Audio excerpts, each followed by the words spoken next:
TV viewers, a very warm welcome. You are watching our special program on health and happiness. The last episode, we had heard Dr. Rohan Fonseca.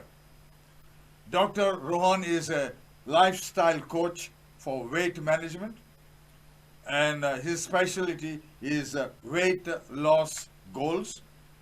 And like most of us, he believes that most diseases are preventable with lifestyle changes. It's very important. We have new lifestyles and therefore lifestyle diseases. We talked about that quite in detail last time. This time, for a new episode that you are watching, we have entitled it Improve Your Fitness. That includes your weight also. Overweight, obesity is one of the leading causes today. That's what Americans are suffering today. And these are the Americans who have brought in most of our illnesses in this world. Welcome, Dr. Rohan. Thank you. Thank you. You look at you, you are a fitness expert, and fitness can be seen in your body. Thank you. Thank you. What is the secret to get this type of fitness that you have? Thank you. Thank you for the flattery. But the secret is very simple. The secret is that you make it part of your life. Once you make it part of your life, you learn to enjoy it and we can move forward. And today I'm going to help you become a fitter version of yourself, improve your current fitness. But then we want us to understand what is fitness. Yes. Very often when we speak in Goa especially, we have certain terms like let's play. When you say let's play, today's generation thinks about video games, and that too on the mobile. They think about playing a sport. Yeah, even children today. Yeah, yes. Children are becoming obese because they play Exactly. mostly Exactly, the video games. because we What you are associate playing with with, video video games. We associate sport with cricket, not a bad sport, but playing is much deeper. It is, you could do a lot of things to play. You could play catch and cook. You can play, as far as the children is concerned, hide and seek, like we used to do when we were young, right? Similarly, when sports, there are so many sports. It is not limited to cricket, right? So, and also when we say fitness, people think of running somehow. Fitness itself has got a very defined meaning. It is simply your current state of body composition, muscular strength, cardiovascular health, and flexibility. It is just these four components which constitute fitness. It's And not just one. It is not just one. It is All the four- union of all four. taken together. Yes, it's the union of all four which defines your fitness levels. Is there a goal to fitness? No, there is no end goal. It is something you have to work on a everyday basis. See, you have to think of a piggy bank. Piggy bank, you put a coin to fill it up, but unfortunately in this piggy bank of fitness, there is a hole, small hole there is. So as you go on filling, it starts emptying slowly over here, right? So if you stop filling from the top, your piggy bank will get empty eventually. So you have to fill a little bit on a regular basis. Yeah. And how do you feel it? Yes. To understand that, I would like to explain all the four components of fitness. And then it is very easy for you to act on yourself. You don't have to depend on anybody else. You can do it yourself. See, let me touch on the first component of fitness, which is body composition. Body composition is simply your body fat mass, is your ratio of body fat mass versus lean body mass. Lean body mass is nothing but your organs, your bones, your blood vessels, blood, water, and of course muscle. While fat mass is your excess energy stores, stored in your fat cells. The basic unit of energy is a calorie. So essentially, the only way you can ingest calories or rather gather calories is by ingesting food. Yeah. Part of it is utilized, part of it, if it is in abundance, because we are living in the land of abundance today, generally most people have the problem of storing excess calories. Yeah? So that is exactly what your body fat is. Now how do you measure body fat? You measure body fat by measuring your weight. Why we use weight to measure body fat? Because it is very easy to, it is convenient one, and Yes, it it is is and the and, most and convenient. it is easy to gather body Yes. fat, because we gather body fat through eating. Yes. We can increase on the other side the muscle mass also, but it takes a lot of work to do it. Increases by small amount. So it is, when we, in most people, when we measure body weight, we are actually measuring body fat. Okay, we have now understood how we ingest, how we intake calories is through ingesting it through food. There is no other way. Now I would like to explain how to expend calories. We expend calories in 4 main ways. One is through your basal metabolic rate, and this is the major way how your calories are expended. Probably almost 70% of your calories are expended through your basal metabolic rate. What is this? No. Yes. Basal metabolic rate, it's known as BMR in short, is basically the metabolism you hear of people talking about. This is the energy required just to keep you alive. Pretend you're lying in your bed, not moving anything, not even blinking, eyes closed. This is the energy required to just keep you alive, to keep your organs working, heart beating, brain functioning. This is just that energy which constitutes a metabolism. One has to remember that a metabolism is directly proportional to your body weight. So that means higher your body weight, faster is your metabolism. You will hear of people being overweight and grumbling that they are overweight because the metabolism is slow. In fact, it is the opposite. The heavier you are, the faster is your metabolism. The lighter you are, the slower is your metabolism. The next way we expend calories is through NEAT. In short, long form is non-exercise activity thermogenesis. These are involuntary physical movements we do. For example, I am shaking my hands and I am talking. I am not aware, it is just happening. Or maybe I am nodding my head and blinking my eyes also, and similarly for yourself. These are movements which constitute NEAT, and that is another huge chunk of calories which is expended through this method. Third method is thermic effect of food. This is the energy required. When we eat food, it has to be digested and assimilated.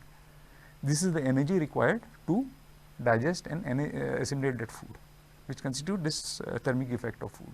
And the fourth way we expend calories is through exercise. Now there is a caveat here. This is everyone's favorite. Exercise does not significantly contribute to your fat mass. Let me give you an example. See, it will contribute only if you are into endurance sports. Are you going to run a marathon? Are you going to be cycling 100 kilometers daily? Then it has got a big bearing. But most of us probably will give only 20-25 minutes, half an hour a day to actually exercising, right? So it does not have much bearing in an exercise in your losing your body fat. So let me give an example. Okay, so let me explain to you caloric balance first. For you to gather body fat, which is excess energy, your calories in, which you ingest, have to be more than your calories out. If your calories out are more than your calories in, you will lose the body fat, and if both are equal, your calories in are equal to your calories out, you will maintain your body weight. Okay, so moment you go for a 1 hour walk, let's say you went for a 1 hour walk because you want to be in a caloric deficit to lose weight, right? You want to lose weight, therefore you want in a caloric for a walk. Now you went for a walk, you came back, and let's say you ate a samosa. Now what it means? The calories you expended by going walking are less than the calories in the samosa. So right now you are thinking you went for a walk, therefore you are losing weight. In fact, you are in the caloric surplus and you actually put on some weight by a few grams. What would have been a better option would be that you sleep and don't eat the samosa. You would be in a caloric deficit instead, right? It is not to say that exercise is not important. Exercise, as we are going to learn, has got its merits for the other components of fitness. So now what I am trying to say, it is not only about body fat. We are measuring a body fat because it is a measurable metric. Now why do we want to get fit? Is to prevent disease, and this is a very common thing. I'll give an example of one patient. 35-year-old man, he comes in and he says, I am of ideal body weight, but I got diabetes. How is it possible? See, diabetes we know has got a genetic, you could have genetic anomalies which leads to Yes. diabetes. Sometimes it is hereditary. Yes, yes, anomaly. Yes. But more often than not, it is about his body composition. Generally, what happens, if you look at him closely, you will notice that he's got very thin shoulders, would indicate him carrying less muscle. He'll be carrying a little bit of body fat around his The tummy. abdomen. Yes. This is a typical Indian individual, right? And therefore, his body composition is not adequate. We are looking at weight. We should be looking at body composition. One has to check out his idea of body weight, ideal body weight, out of our minds. Ideal body weight has been brought about by this metric called BMI, body mass index. Mass index. This is a weight range. It only takes into consideration a person's height and the person's weight. In fact, BMI was a metric which is a statistical metric. It is nothing, no place in healthcare. I think if I'm not mistaken, it was devised by one statistician in Belgium who came up with this metric of BMI during a famine, wherein the king of that time had to distribute the food to the most hungry people. The hungriest people would have the lowest BMI, right? Yes. So this was devised for that time, and now then from there in the 40s and 50s we have absorbed it into healthcare, which is not right. So we have to be looking at body composition and not ideal body weight. It is true that everyone who is obese will have a higher BMI, but it doesn't mean that if you are belonging to your ideal body weight range, that you are of healthy body composition. So now, what is a healthy body composition? A healthy body composition is anywhere between 15% to 20% body fat. That means 15 to 20% of your body weight can be from your body fat stores. And body fat can be measured. Yes, there is other caveat. Body fat, I will come to this. See, 15 to 20% is for males, and add 7% for females, because normally women hold on to more body fat because distribution of body fat is different. So we want to be at this, would like to be at this body composition. Okay, so yes, how do we measure it? How do we measure it? There is no accurate way to measure it. There are lots of ways to measure it, very expensive, but not accurate. So it is not worth the effort. It's not worth the effort. But I'll give you a couple of tips which might help you. One is very simple. Go and check yourself in the mirror, like we check very often, but this time check yourself with the mentality that you will check your body composition. What will you look for? Obviously, you'll be without your clothes, you'll be in your private room, and you will check yourself, and you'll be looking a little bit rotund. If you're looking rotund, probably your body, you have to work on your body composition. There's another metric I like. It is called waist to height ratio. Waist to height ratio, measure your waist in inches and divide it by your height in inches. You can use in centimeters also, but both have to be in the same metric. Yes. Whatever figure you get should be less than 0.5. If your ratio of waist to height is less than 0.5, you are of ideal body composition. If you are higher than that, you have to work to improve your body composition. Yes. Yeah. How do you improve your body composition? Is basically by watching what you put in your mouth. It is simple as that. When you say what you put into your mouth, it will be mostly your fat, oils, and then carbohydrates. No, see, a basis of any nutrition plan is always caloric balance. Over that, we've got things like macronutrients. There are 4 main macronutrients. One is proteins, carbohydrates, fats, and alcohol. Besides alcohol, all of them have got a job and function in your body. Proteins are the building blocks of your body. Even your genes are made up of pairs of protein bases, right? Protein is required for building your cells, repairing your cells. Carbohydrates is your fuel source. If you are going to perform, if you are going to exercise, you require carbohydrates, like we are going to discuss further. Then fats are the building blocks of your hormones. Your hormones are made from a backbone of cholesterol. This cholesterol is not cholesterol disease. This cholesterol is cholesterol disease. High cholesterol disease is when there is a problem in the cholesterol metabolism. Cholesterol is required by your body, to build up hormones. So the liver itself also produces cholesterol. Exactly. So fats are a requirement also. So we shouldn't make enemies with any macronutrient. We shouldn't make enemies with any macronutrient. That said, we are living in a land of abundance. We have to also remember that fats, though it is necessary, they are high in calories. For example, 1 gram of protein contains 4 calories, 1 gram of carbohydrate contains 4 calories, while 1 gram of fat contains 9 calories. Much more. Much more. We are not talking about good fats, bad fats, etc. Yes. We just make a grand general thing. Fact is that in all natural foods, we have everything in proportion. But if we buy processed foods, if we depend most of our diet is on processed foods, how to make food tasty? You add fat, you add salt, or you add fat, you add sugar. Yeah, and it becomes tasty. So if I give you a potato to eat, you will not eat it. But I slice it and put it in that packet of any chips packet, add salt, Yes.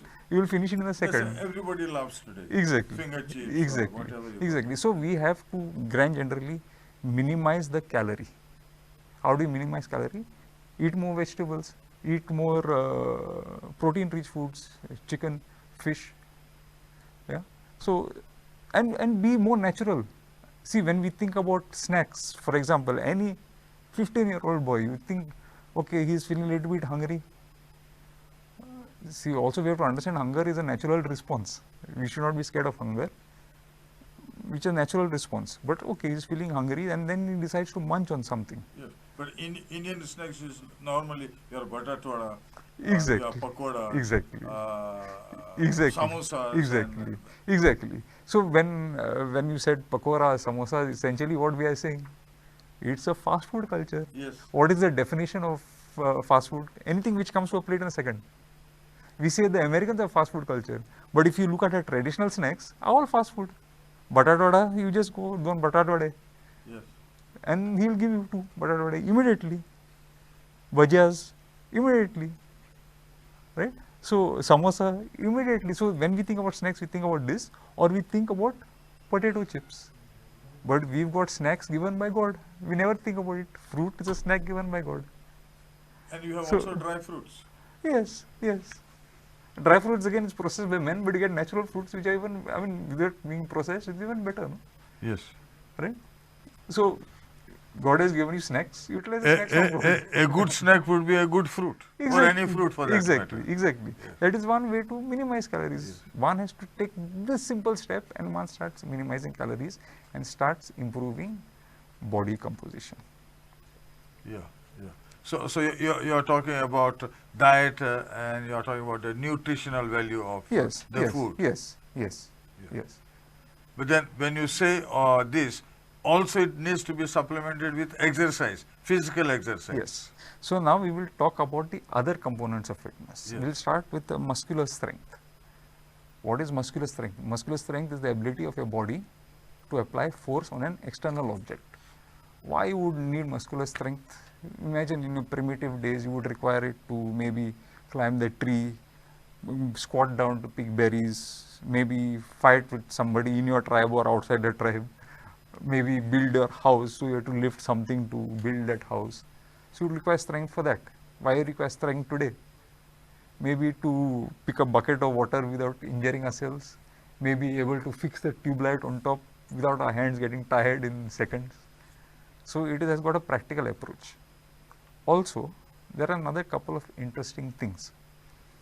One is that we have spoken about body composition. We can manipulate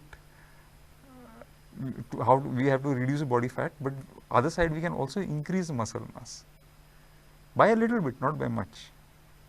Okay, and we have to supposing there is 70 kilo person, example 70 kilo person, he is around has a body fat percentage of about 21-22%. Let's say I'm just throwing a figure in there. So that would mean he would be carrying around 14 kilos of body fat.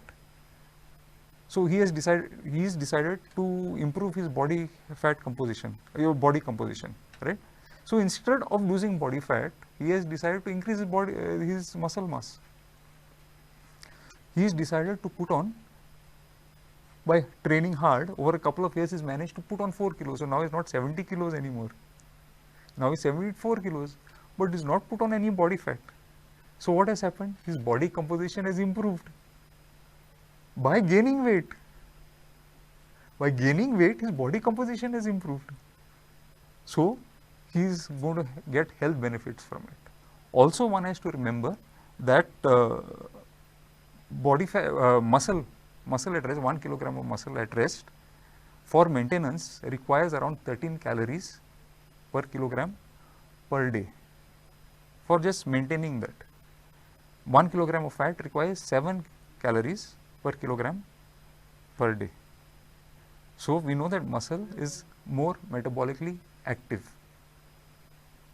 So in the long term, if you're carrying a little bit more muscle versus fat, it is going to be easier for you to maintain your body composition. It's going to be easier to maintain your body composition. So how does one go about improving your muscle mass? One has to understand that a bigger muscle is a byproduct of getting stronger. So essentially, we get stronger and muscle mass improves automatically. So how do we get stronger? We get stronger by training against resistance. Very simple. You could be at home, you could start doing some push-ups, some free squats. Another good way of training with resistance is through isometric training. It's where you train by applying force to an immovable object. You could join the gym. It is not necessary to join the gym, but the gym is just a convenient place. Let me describe. For example, I joined the gym, and I started doing a dumbbell curl with 1 kilo. If you are a beginner, don't do a dumbbell curl. It's the most time waste exercise. But for convenience sake, I'm doing a dumbbell curl with 1 kilo. And then after some time, it's difficult for me at first, but after some time I get used to it. I adapt. You're creating an adaptation. This way it's getting stronger. Okay? It adapts, and then it's easy for me. So I go to 2 kilos, and then I do the dumbbell curl with 2 kilos, and then I do it with 3 kilos, and so on and so forth. You want to create progression. For your muscle to adapt, you have to create progressive overload. You can get the dumbbells and do at home, there's no problem. Issue is the dumbbells are expensive. Dumbbells are expensive, and also finally you require space to store them. So a lot of people can gather and go in one place, which is called the gym, share the equipment, share the space at a much cheaper cost, and create progressive overload in a convenient way. That's all. Yes. Yeah? So over time, you will improve your muscle mass by getting stronger. Yeah? So can we hit the next component of fitness? Yes. Which is more or less everything is equally important, but we know that cardiovascular health, we know that we can live without food for many days, we can live without water for a few days, but without air only for a few minutes. So what is the role of, what is cardiovascular health? Basically, it's the ability of your heart to supply and blood vessels to supply oxygen efficiently throughout your body. So what happens is that we have to train our heart, which is the most important muscle of our body. How do we do that? We do that by increasing our heart rate for a period of time, increasing the oxygen demand of our body, and thereby increasing our heart rate. In fact, when you say cardiovascular exercise, people think of running 10 kilometers and 20 kilometers. It is not like that. In fact, the American Heart Foundation recommends 150 minutes of moderate exercise per week. That could be half an hour of brisk walking for 5 times a week. You would start from there. After that, you can increase. If you are walking for 1 kilometer, then you can walk for 2 kilometers, and so on and so forth. If you are running for 100 meters, then you can do 200 meters, and so on and so forth. Many ways of doing cardiovascular exercise. Swimming is there, cycling is there now, which comes to my top of my head. But one has to remember that whatever one is doing, one has to be consistent.